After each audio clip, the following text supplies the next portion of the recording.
Então, hoje estamos a viver mais tempo do que se vivia no passado e é expectável que nos próximos anos vamos poder viver ainda mais tempo. Há quem diga que um bebé que nasce hoje facilmente poderá esperar viver até aos 100 anos ou talvez até ultrapassar os 100 anos e chegar até aos 120, 130. Como é que nós conseguimos chegar até aqui?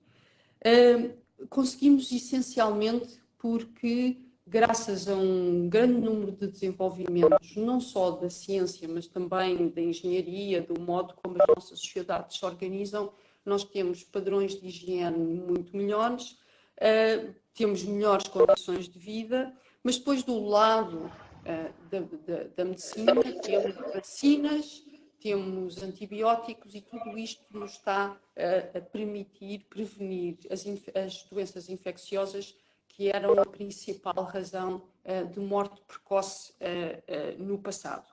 Por outro lado, estamos a conseguir tratar com eficácia cada vez um número maior de doenças e, portanto, podemos esperar viver mais tempo porque não morremos devido a doenças. Mas o que é expectável que aconteça no futuro relativamente próximo, relativamente a esta nossa capacidade de lutar contra cada vez mais doenças? Uma das principais causas de morte à medida que nós envelhecemos, não é a única, obviamente, mas é uma causa muito importante, é o cancro. E nós sabemos que há uma parte de cancros que são evitáveis, porque são provocados por exposição ao meio ambiente e, portanto, nós sabendo exatamente o que é que no meio ambiente causa esse cancro, se prevenirmos essa exposição, conseguimos evitar o cancro. Mas depois há uma fatia de cancros que varia consoante o órgão, mas que são inevitáveis. Inevitáveis porquê?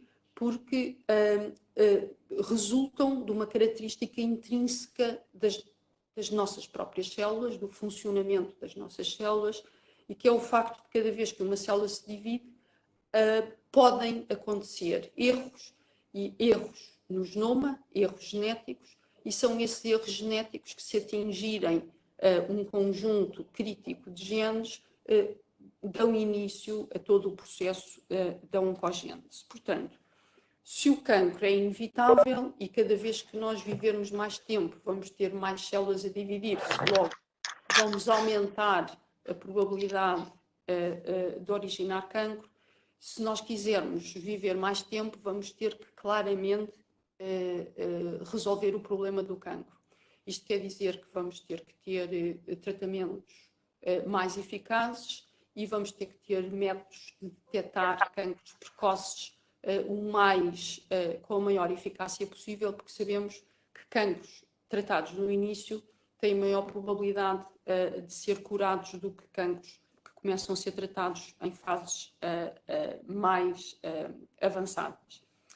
Mas ok, então vamos assumir que vamos conseguir detectar e tratar cada vez mais cancros, porque eles vão ser inevitáveis com o envelhecimento. E o que é que resta? Resta morrermos de velhice, porque o nosso corpo tem um prazo de vida e mesmo que nós não sejamos atingidos por um acidente ou por uma doença, os nossos órgãos começam a entrar em falência porque simplesmente ultrapassaram o tal período de vida com saúde que uma célula consegue manter. Ou seja, nós vamos conseguir viver até aos 100 ou mais do que 100 anos, mas vamos ficar velhinhos, todos enrugados, com pouca força, com pouca capacidade de nos mexermos. Isso não me parece ser muito agradável. Portanto, o grande desafio que neste momento se coloca à ciência e às ciências da vida em particular é sermos capazes de reverter ou atrasar o envelhecimento. E aqui é que entra o conceito da palavra que deu título a esta intervenção, que é a mortalidade. A mortalidade é uma palavra nova, recente, que foi inventada por uma escritora americana dos Estados Unidos, chamada Catherine Meyer. E em 2009 ela publicou um livro onde desenvolveu este conceito de a espécie humana, a humanidade está-se, devido aos avanços da ciência, está-se a aproximar da possibilidade de viver mais tempo com características jovens, ou seja, o elixir da eterna juventude, que é o grande sonho da humanidade desde, provavelmente, desde o seu início. E, portanto, a questão é, será que a ciência vai ser capaz de responder a esta grande expectativa que a sociedade tem, que é, no fundo, nós continuarmos a viver, a passar os anos, a não morrer porque a medicina previne ou trata as doenças, mas a passar os anos e a mantermos relativamente jovens. Ou seja, será que a ciência vai conseguir andar para trás com o relógio das nossas células? Eu tenho que dizer que a maior parte dos cientistas que trabalham em ciências da vida acreditam que sim, que é só uma questão de tempo. O grande fator decisivo que faz pender para esta decisão, porque há uns quantos anos atrás, a maior parte dos cientistas considerava que isso ia ser impossível, que não havia ainda provas de que tal se conseguisse fazer. Mas eu diria que o que fez mudar o pêndulo desta decisão foi uma descoberta completamente revolucionária que foi publicada em 2006, portanto já no novo milénio, por um cientista japonês chamado Yamanaka, e o que ele conseguiu fazer foi identificar um cocktail de moléculas, de substâncias químicas, que conseguem alterar o padrão de expressão genética de células diferenciadas e velhas, portanto, de um organismo já adulto, velhas no sentido de que já passou o tempo, células já com uma certa idade, e ele consegue, só por manipular a expressão genética, ele consegue reverter as características destas células de modo que elas se transformam em células embrionárias. Portanto, ele está literalmente a conseguir reverter uma célula que já é adulta, reverter o relógio, e esta célula adulta volta a ser uma célula embrionária. Portanto, isto demonstra-nos que é possível fazer a reversão, ao nível de células individuais. Mas agora falta o grande passo, que é fazer esta reversão ao nível do organismo, ao nível do corpo. As primeiras experiências que foram feitas neste sentido foram feitas em Madrid por um grupo de cientistas a trabalhar no Centro de Investigação de Cancro, e o que eles fizeram foi colocar as mesmas substâncias, os mesmos compostos químicos que o Yamanaka tinha descoberto e que tinha colocado em células isoladas no laboratório.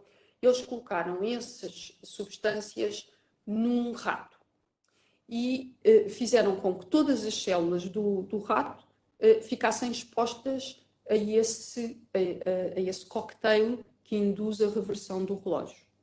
E o que aconteceu foi dramático, porque realmente muitas células no corpo dos ratos respondeu, e ao reverter para células embrionárias deram origem a tumores do tipo teratomas, que são tumores derivados exatamente dos tecidos embrionários. Ou seja, andámos com o relógio para trás, mas descontrolámos completamente o tipo de comunicação intercelular num corpo, num organismo pluricelular, e os animais morreram cheios de tumores. Portanto, não era... foi uma primeira experiência falhada, mas que nos diz, ok, nós conseguimos passar das células para o organismo. Agora é uma questão de controlar esta passagem. Quem pegou nesta ideia e a levou ainda mais para a frente. Foi um outro cientista espanhol, mas agora a trabalhar na Califórnia, e o que ele fez foi, ok, nós já sabemos como levar estas substâncias químicas para um organismo, mas não queremos que as células fiquem totalmente descontroladas. Então a ideia que ele teve foi ir dando pequenas quantidades destas substâncias, de maneira que as células andassem um bocadinho para trás no seu relógio, mas não andassem tanto que se transformassem em células embrionárias. Essas primeiras experiências foram publicadas há poucos anos atrás, portanto, foi um êxito. Ele conseguiu arranjar uma maneira baseada em engenharia genética, em que a exposição das células de todo o corpo do rato às tais substâncias que fazem reverter o relógio era controlada por um químico que era adicionado à água. E, portanto, quando os ratos iam beber água, se a água estivesse com essa substância adicionada, eles iam começar a reverter o relógio das suas células, e faziam isto durante tempos controlados, porque se controlava a quantidade de substância que era introduzida na água. Como podem imaginar, estas experiências são muito morosas.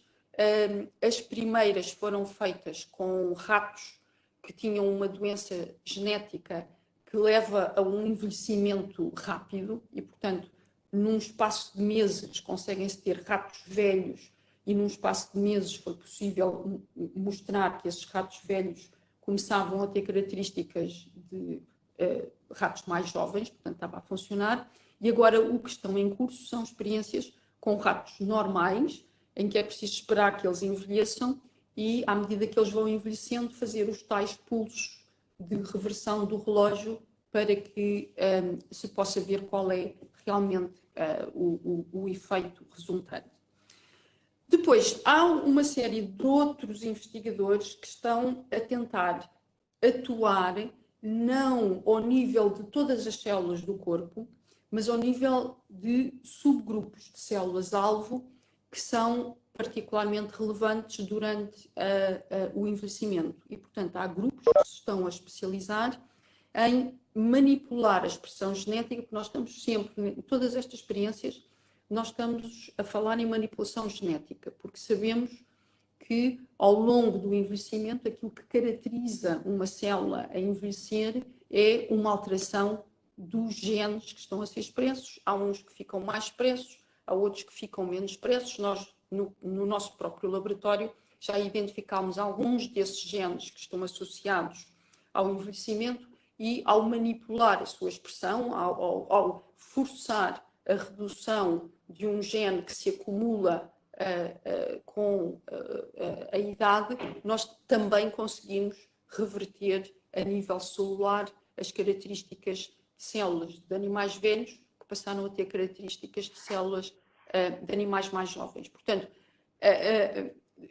a comunidade científica já sabe como atuar, cada vez conhecemos mais genes sobre os quais é possível atuar, cada vez há mais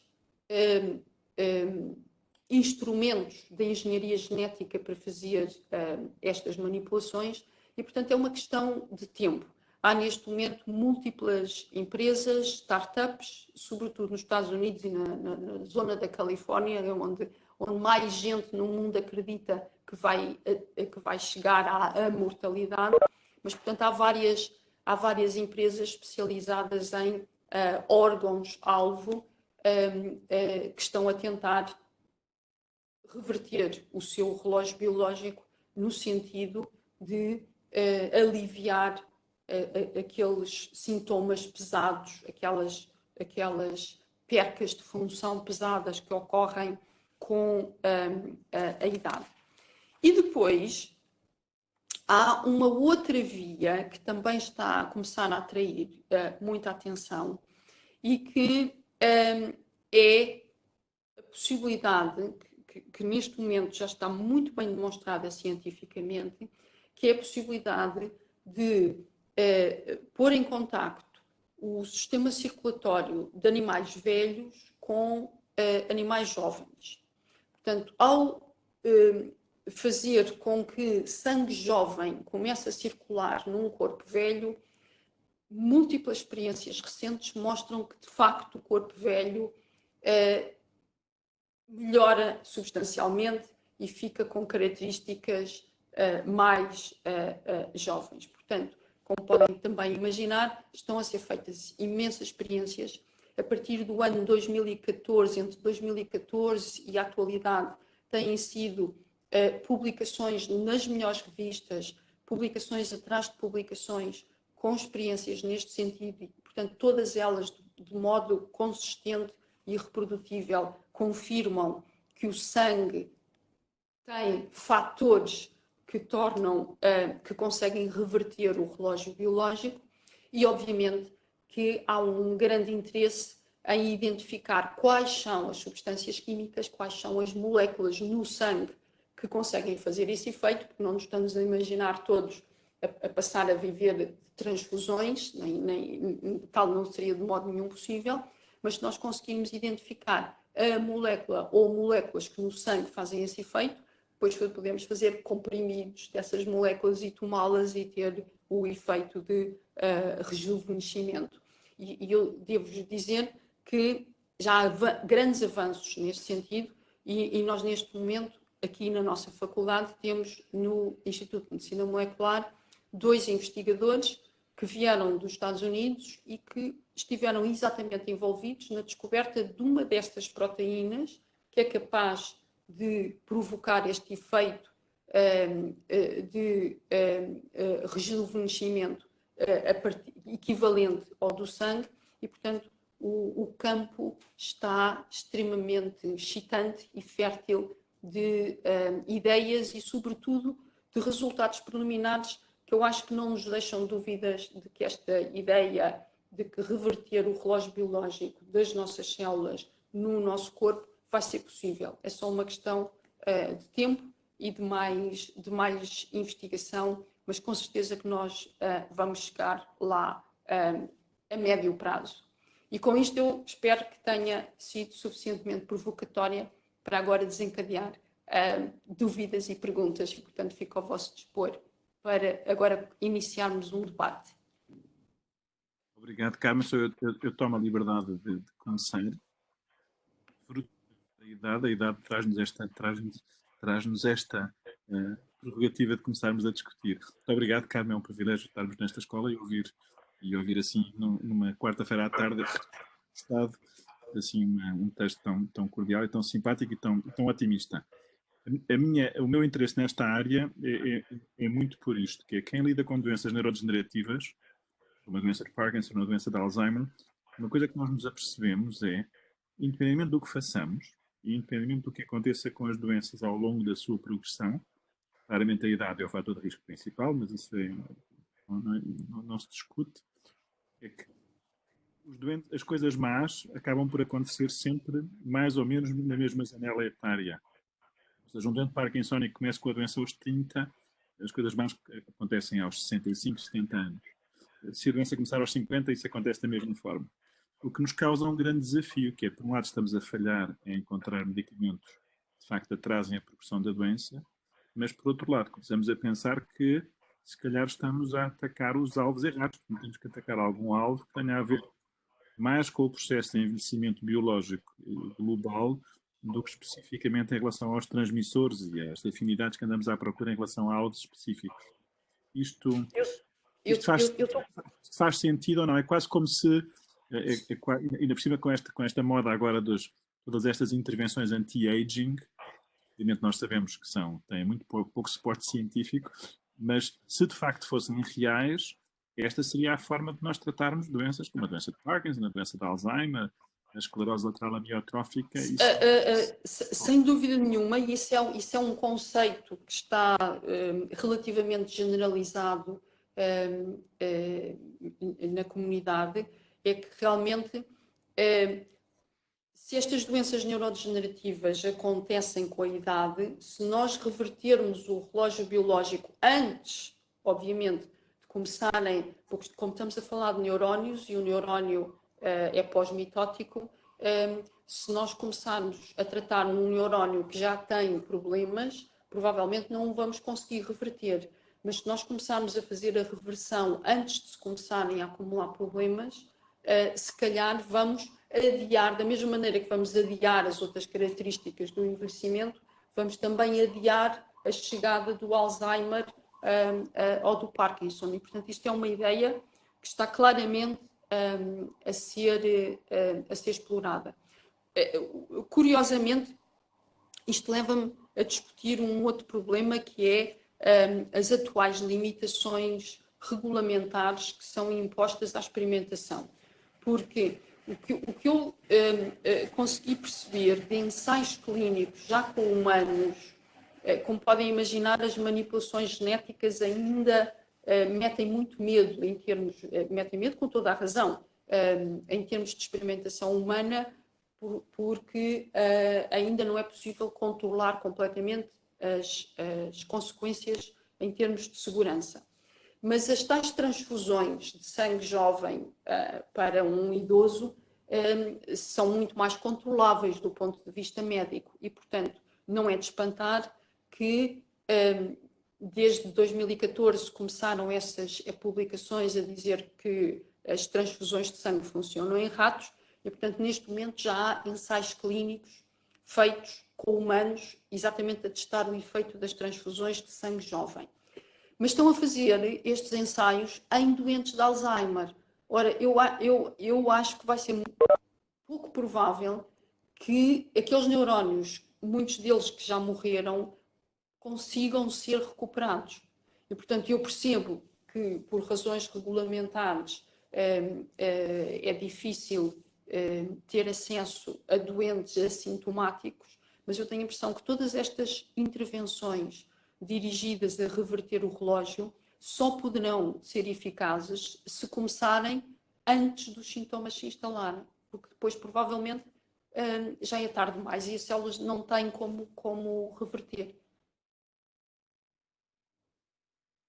Carmo, temos que falar depois offline, porque essa ideia é genial. Confesso que fico aqui a salivar por falarmos mais dessa hipótese. Eu acho que conseguimos convencer as comissões de ética a ir um bocadinho mais cedo, mas eu não quero mobilizar a discussão.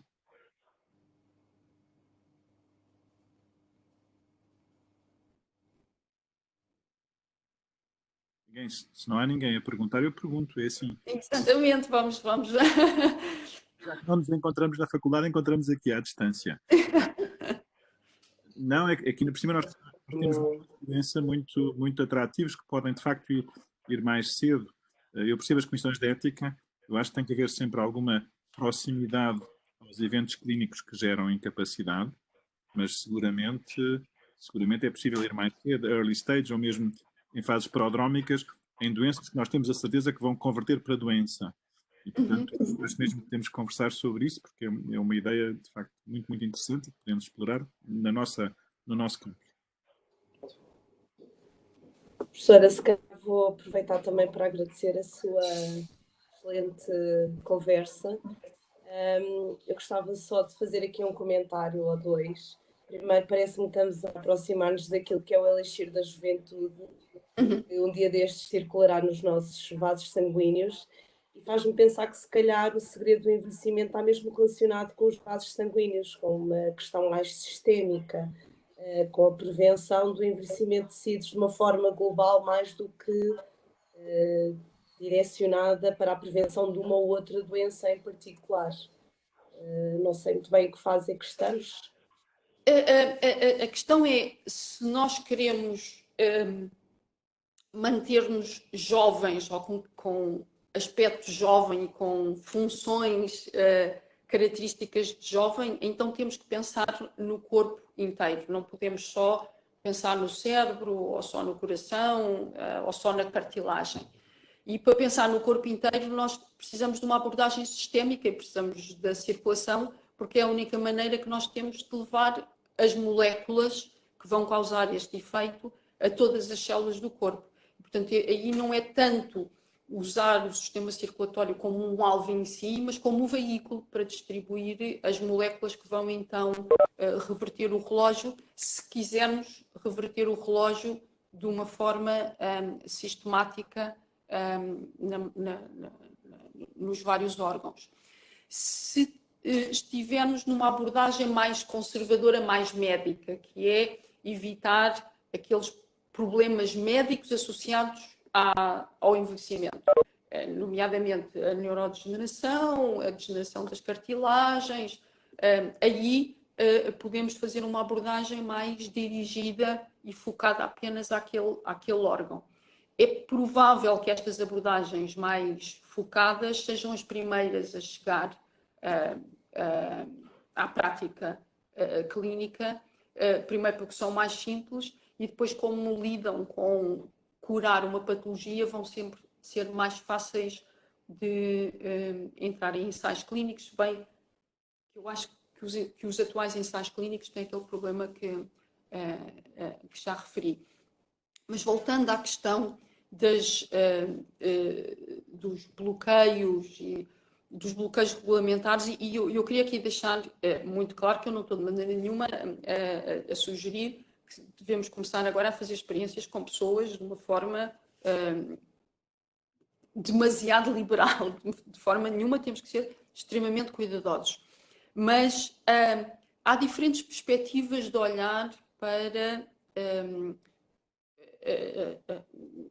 o travão regulamentar.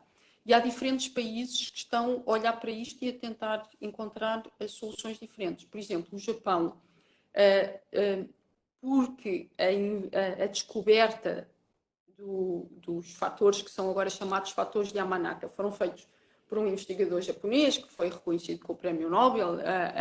O impacto desta descoberta é absolutamente revolucionário, é daqueles grandes saltos que ocorrem no conhecimento biológico. Mas então o Japão está a ter uma estratégia nacional muito dirigida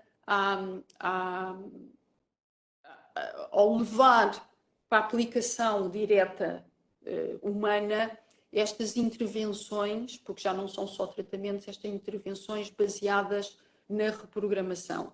E está a ter uma atitude em termos de regulamentação bastante mais liberal, porque está a permitir que as pessoas, de uma forma voluntária, se quiserem submeter a alguns tratamentos que ainda são experimentais, o possam fazer. Portanto, estão a começar a ir um bocadinho contra aqueles dogmas que nós nos Estados Unidos e na Europa construímos relativamente à regulamentação de abordagens experimentais. E, portanto, eu acho que o mundo, o futuro, vai trazer várias modificações. Eu acho que temos que estar preparados para que aquilo a que estamos habituados hoje provavelmente vai mudar a médio e curto prazo. Carmo, só para comentar que aquilo que diz está a acontecer em Kyoto, que é que é a terra do Yamanaka, o grupo que trabalha em doença de Parkinson então, neste momento tem um ensaio clínico com células iPS transplantadas para os gânglios da base doentes. Portanto, está a acontecer em doentes, em humanos com doença, e os primeiros doentes estão já implantados, e de facto é verdade que o Japão é muito mais liberal em permitir esta doação e este tipo de intervenção, e temos de estar atentos. Portanto, não é ficção científica, é realidade. Professora, há um ex-aluno da faculdade que faz uma questão que é a seguinte: poderá o nosso microbioma vai ter um papel fundamental neste possível elixir da juventude, por exemplo, o transplante fecal? O microbioma, exatamente. Não há ainda, tanto quanto eu tenho conhecimento, não há ainda uma evidência do microbioma a ter efeito de rejuvenescimento. Há muitas experiências com efeitos do microbioma a nível de doença, portanto, não há dúvida que o microbioma muda consoante nós estamos saudáveis ou doentes, e se nós fizermos transplantes de microbioma, podemos melhorar os sintomas de animais e pessoas doentes. Relativamente a reverter o relógio biológico, eu não tenho ainda conhecimento de nenhuma evidência nesse sentido.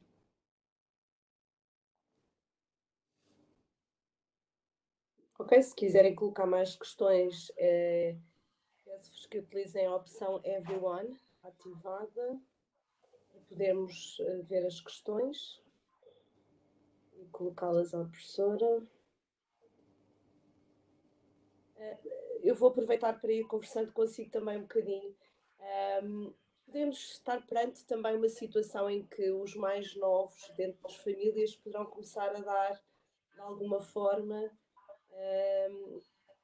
alguma réstia de esperança para atrasar o envelhecimento dos mais velhos, no sentido em que a descendência poderá vir a trazer fatores, os tais fatores de Yamanaka, que poderão ser utilizados dentro das mesmas famílias, ou não é necessário?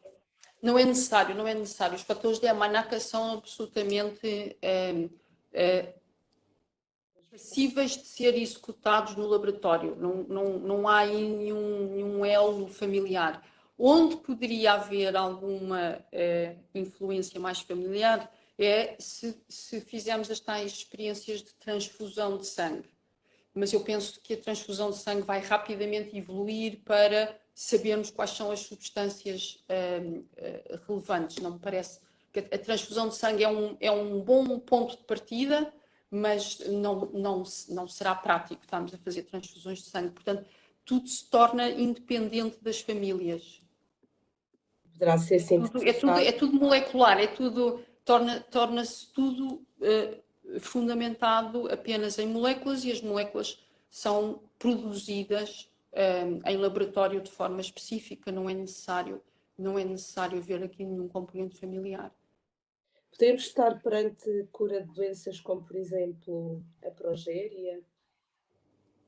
Exato, a progéria foi exatamente a doença em que o Belmont, que foi o cientista que fez pela primeira vez, a tal reversão em pequenas doses do relógio biológico, foi exatamente em ratos com progéria, portanto, ratos que envelheciam muito rapidamente. Ele começou a fazer esta reversão e viu que conseguiu dar-lhes vários meses adicionais de vida. Ora, meses pode não significar nada para uma pessoa, mas na vida de um rato com progéria que morre ao fim de poucos meses, ter mais 3 meses de vida são vários anos na escala de uma pessoa. A grande dúvida é que ele ainda não conseguiu mostrar estes efeitos em ratos normais, mas claramente a progéria, pelo menos no modelo animal, beneficiou deste tratamento.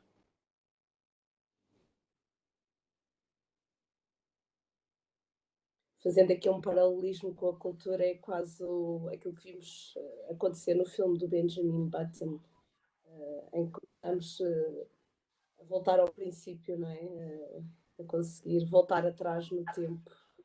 É esse o caminho de toda esta investigação que está a ser feita. Por um lado, é reverter o envelhecimento, por outro lado, é prevenir o envelhecimento. Talvez o caminho fosse mais... É atrasar, no fundo é atrasar.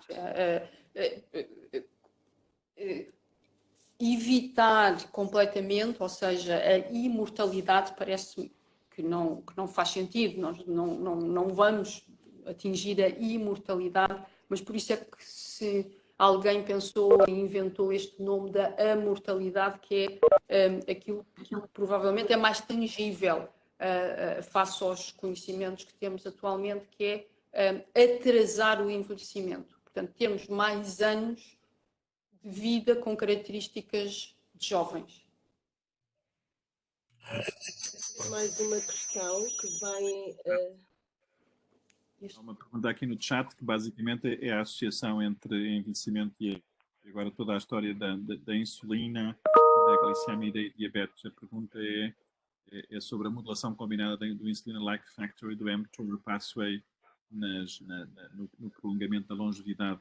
No fundo, é toda esta história.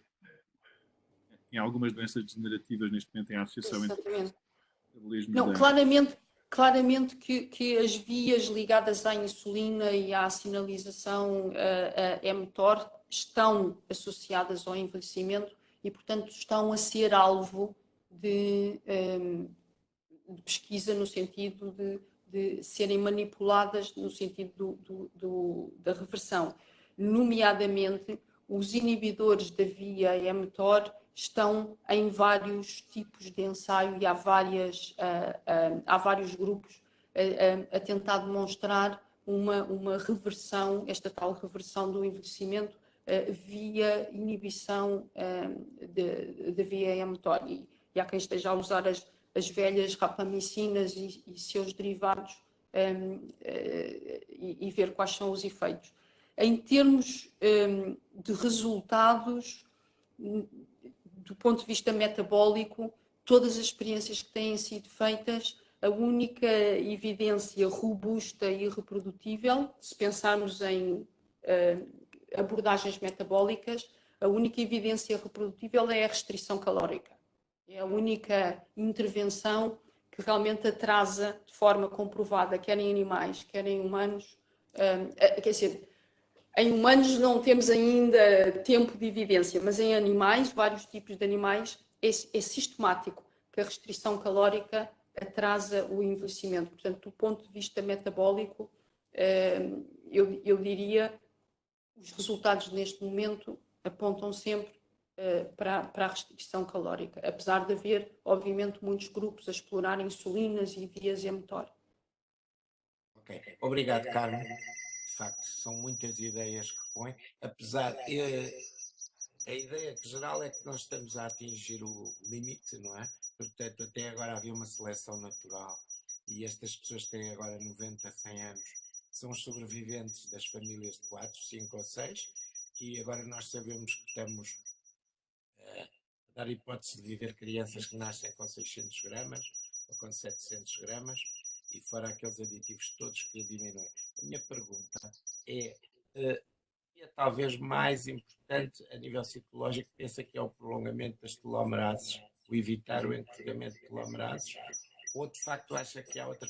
Porque, por exemplo, se nós estudarmos, seja na Holanda ou na Noruega, são os únicos países que têm os tumores, a ideia que me dá é que há vários subgrupos de pessoas e, portanto, haverá também vários grupos de cancros para determinadas pessoas. Ou seja, nós sabemos que o melanoma está associado ao cancro do pâncreas e não a outros tipos de cancros e por aí adiante. Consegue juntar ou subdividir estas pessoas ou é impossível ainda? Por enquanto não há evidência que nos permita subdividir, mas ainda bem que fala da questão da telomerase, porque há uns anos atrás pensou-se que quando se descobriu a inibição da telomerase, que se tinha descoberto o elixir da juventude e isso revelou-se um completo flop. A regulação da telomerase é muito complexa e as nossas células têm vias alternativas de regular o comprimento dos telómeros, não necessariamente pela telomerase, e, portanto, os próprios cancros, se nós inibirmos a telomerase, eles arranjam uma outra via de resolver o problema e, portanto, não parece, a não ser que haja agora uma descoberta revolucionária, mas até agora a telomerase tem estado um pouco a decair em termos de interesse, porque não se revelou, parecia muito promissora pelo conceito, mas depois não se conseguiu estabelecer a correlação simples entre telómero longo, telómero comprido, telomerase ativa, não ativa. A regulação é demasiado complexa para se ir por aí. Portanto, começou a cair um pouco em desuso, se bem que há investigadores que continuam convictos que poderão encontrar qualquer coisa para a telomerase. A sensação que eu tenho, de uma forma geral, é que não vale a pena desistir de nenhuma via importante da célula, porque provavelmente nós vamos encontrar, exatamente como estava a dizer, um subgrupo de patologias para as quais intervir naquela via é realmente eficaz. Portanto, eu nunca diria, não vale a pena trabalhar nisto ou não vale a pena trabalhar naquilo. Todos os componentes da célula são importantes. Usar os diferentes componentes da célula como alvo de um tratamento, vamos ter que encontrar qual é a doença que realmente pode ser eficazmente tratada usando essa via. E há muita experiência que tem que ser feita, porque a maior parte das vezes estamos a dar tiros ao lado, não estamos a dar os tiros certeiros.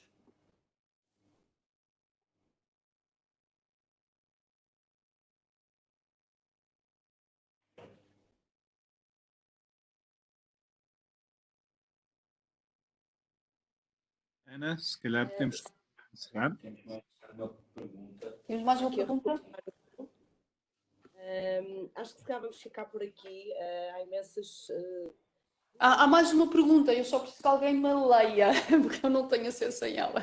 Temos aqui um comentário. Leia. Eu posso. Ana, pode ler? Posso, sim, senhor. Portanto, temos aqui um comentário da Joana que diz que não consegue evitar pensar no quão viável a mortalidade seria para a humanidade e para o planeta. Se por um lado teríamos a cura para muitas doenças e melhor qualidade de vida, sem envelhecimento, encararíamos o problema da sobrepopulação ou como solução a necessidade de reduzir a natalidade. E esta participante demonstra curiosidade em ouvir várias opiniões. Depois temos um outro participante, Francisco Alexandrino, agora estão a cair muitos comentários e perguntas. Francisco Alexandrino, que agradece a apresentação e pergunta o seguinte: se o tema Targeting Aging with Metformin Trial demonstrar efetivamente que a metformina aumenta a longevidade, qual acha que será o grande impacto desta descoberta científica na sociedade? Portanto, eu começaria por abordar a reflexão da Joana, porque é óbvio, e ela tem toda a razão, que nós temos que não ser egoístas e não podemos continuar a pensar só em nós, espécie humana, que cada um de nós não gosta de envelhecer, não gosta de estar doente, não gosta de morrer, mas o que é facto é que nós vivemos num planeta e temos que encontrar um equilíbrio entre os nossos sonhos e o planeta onde vivemos. E, portanto, a Joana tem toda a razão e as novas gerações vão ter que lidar com estes conflitos e com estas realidades. Eu, pessoalmente, acho que nós não devemos não fazer investigação biomédica neste sentido apenas para não aumentar o problema de haver demasiados humanos no planeta. O que eu acho é que a ciência tem que ser chamada de uma forma muito mais ativa. Eu acho que os cientistas têm que ser recrutados, como antigamente havia o serviço militar obrigatório. Eu acho que agora é preciso recrutar quase obrigatoriamente os cientistas nas várias áreas, porque é preciso resolvermos os vários problemas que temos, tanto ao nível médico, mas também ao nível do planeta, ao nível de como vamos encontrar comida para todas estas pessoas. E, portanto, eu acho que é um problema global que tem que ser abordado de uma forma global e eu acho que a ciência vai ter aí uma responsabilidade enorme em encontrar soluções interligadas e sustentáveis. Mas vai competir às novas gerações, a quem está a nascer agora, vai ter que lidar com estes dilemas. Se calhar vai ser o mais difícil. A outra questão, temos mais perguntas e se calhar depois teremos que finalizar esta conversa. O Francisco pede para comentar a forma como a metformina poderá vir a aumentar a longevidade. São como eu há bocadinho estava a referir. Há N ensaios, N experiências em curso não há ainda nenhum resultado muito espetacular. Há pequenos resultados e, portanto, não há ainda o comprimido que substitua a restrição calórica, apesar de haver imenso investimento nesse sentido, porque ninguém gosta de fazer restrição calórica. Portanto, toda a gente quer encontrar qual é a pílula que vai fazer o mesmo efeito que a restrição calórica. Portanto, há imensa investigação farmacêutica nesse sentido, mas ainda não há resultados palpáveis.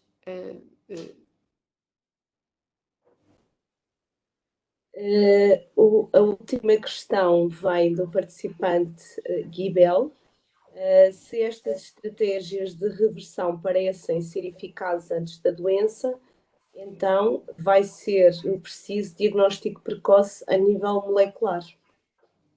Exatamente, e perceber quem são as pessoas com maior suscetibilidade, porque esses serão os alvos preferenciais para fazer estas terapias, se as terapias de reversão não forem disponibilizadas a toda a gente. E aí chegamos ao dilema da Joana, devemos todos ter acesso à mortalidade ou ela deve ficar restrita a alguns, quem é que vai ter acesso, como, e esse vai ser um dilema social. Ok, vamos ficar por aqui. Professora, queria agradecer a sua participação neste FMU Talks.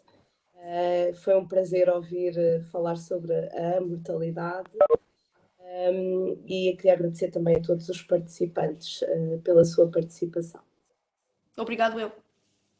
Obrigado.